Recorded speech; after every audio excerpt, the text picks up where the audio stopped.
بات یہ ہے کہ یہاں 6 آرڈیننس کی بات تو ہوئی. میں یہ کہنا چاہتا ہوں کہ ہمارا جو صدارتی ہاؤس ہے کیا وہ آرڈیننس فیکٹری ہے؟ میں یہ کہہ سکتا ہوں آپ کی اجازت سے کہ جب دونوں ایوان فنکشنل ہو، دونوں ایوان چل رہے ہوں، اور ان ایوانوں کا حلف آپ نے بھی اٹھایا ہے، میں نے بھی اٹھایا ہے، اور کہنے کو تو یہ سپریم ہے، لیکن کیا ہم نے ان کی کبھی سپریمیسی تسلیم کی؟ یہ میرا سوال ہے حکومتی ذمہ داران سے کہ کیا ہم سینیٹر صاحبان تشریف رکھیں.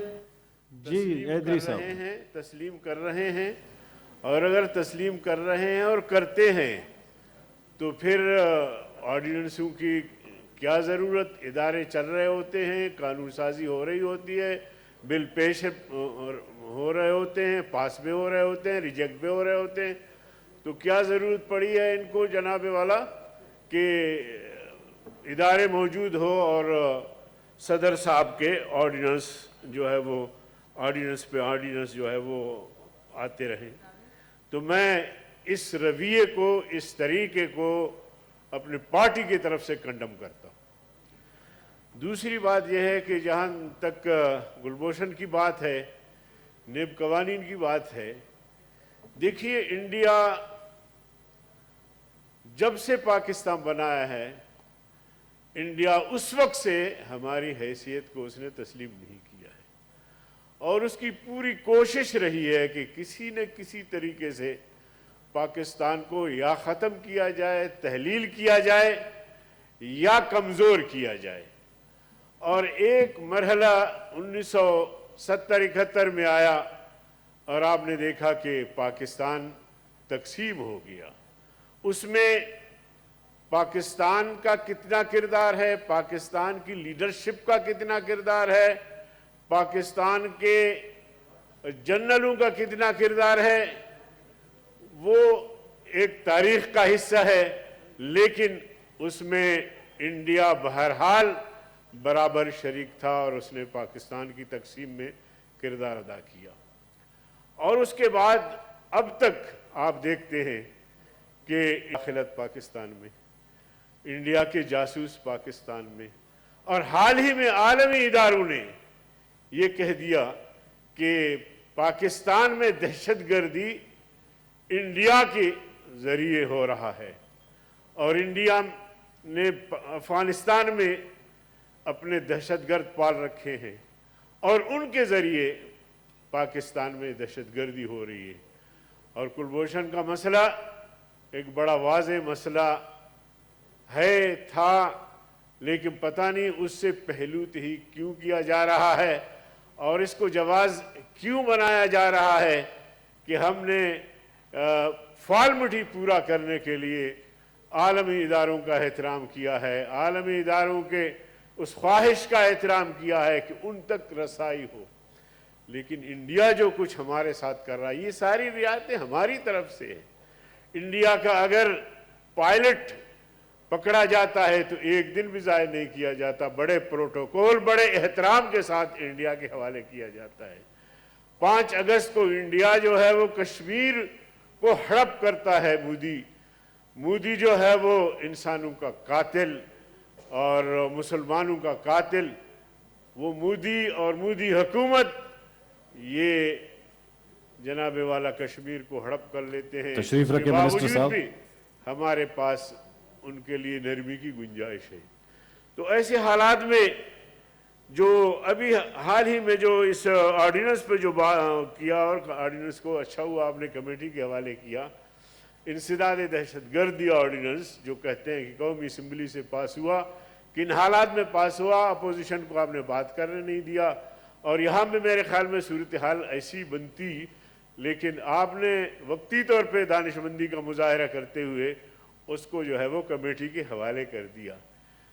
22 کروڑ لوگ جو اس پاکستان میں رہتے ہیں، اس اس آرڈیننس انسداد دہشت گردی آرڈیننس میں جو ترمیم آ رہی ہے وہ ہر ایک فرد جو ہے وہ اس میں پریشان ہوگا، خوفزدہ ہوگا، اس کے دماغ پہ خوف لاحق ہوگا کہ جب بھی موقع ملے حکومتی ادارے مجھے بھی دہشت گرد کہہ سکتے ہیں، آپ کو بھی کر سکتے ہیں، آپ کے گھر میں گھس کر آپ کی اجازت کے بغیر، کسی قانونی اجازت کے بغیر آپ کے ساتھ زیادتی کر سکتے ہیں۔ تو قانون سازی ہونی چاہیے، یہ ادارے اس لیے ہیں، لیکن اس کا مطلب کبھی نہیں رہا کہ ان قانون سازیوں سے انسانی حقوق پامال ہو، انسانی اقدار پامال ہو، روایتیں پامال ہوں۔ تو ایسی قانون کی کم از کم جمعیت علماء اسلام ایسی قانون کی حمایت نہیں کر سکتی۔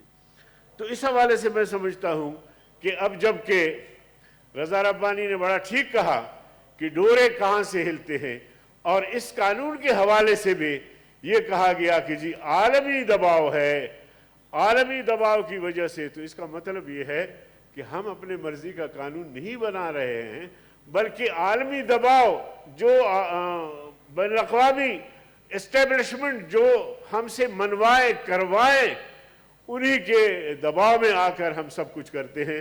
تو جناب چیئرمین، پھر ہماری کہاں گئی آزادی، ہماری کہاں گئی خود مختاری، پھر یہ جو آئین جس کا ہم حلف اٹھاتے ہیں، یہ ادارے جو سپریم ہیں جن کا ہم نے حلف اٹھایا ہے، پھر یہ ادارے کہاں گئے جب ہم سب باہر کے چیزیں اپنے آپ پر مسلط کریں، اور آپ IMF کے سامنے گھٹنے ٹیک دیے۔